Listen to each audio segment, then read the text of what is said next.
the process of opening, storing, and deploying your Bimini top is not dependent on these adjustable stanchions that we have at the front and the rear. The function of the adjustability into these stanchions is to make sure that you have a properly tensioned level top, not necessarily the function that we use when we're opening or closing, unlike a traditional manual Bimini system. So for this, that process should be taking place at the plant level prior to the boat, arriving to you. But there could or might be, instances where that might need a little bit of tweaking, whether it's a tension issue or whether you see that your Bimini top is a little bit out of level from side to side. So in those instances, we just want to make sure that we understand how you go through and make the adjustability to this utilizing these adjustable stanchions.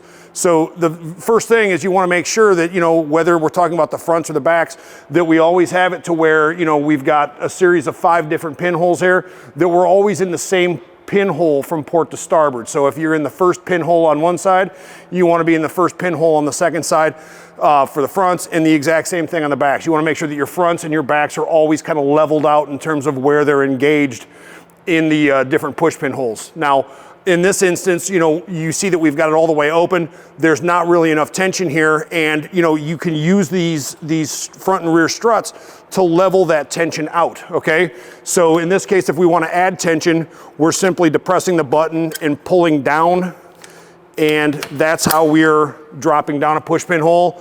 And we do, again, if we do it on one side, we want to make sure that we're doing the exact same thing on the second side, okay? And this is where, we know that we're kind of level from side to side, but we want to make sure that we're using this adjustability to make sure that we're level from front to back. So in that case, all you really need is a tape measure, and utilizing this front seam right here, you would just take a measurement from this point down to the floor on the front.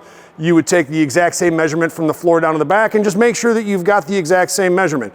If you're high on one and low on the other, well, you might have to raise your back a little bit and come up one push pin hole and then come down one push pin hole on the front. But there again, that's how you level the entire thing out. So very simple to do with a tape measure. But again, want to make sure that you're always kind of even from side to side in terms of which push pin hole you're using. And then once you've got it leveled out and you've got it tensioned the way you want it, you should not have to make those adjustments any further when you're going through and doing all of your opening, closing, storing to the Bimini system. It should be a one-time adjustment. It should happen for you before you receive the boat, but want to make sure that we understand how to do it if there are adjustments needed once you receive it.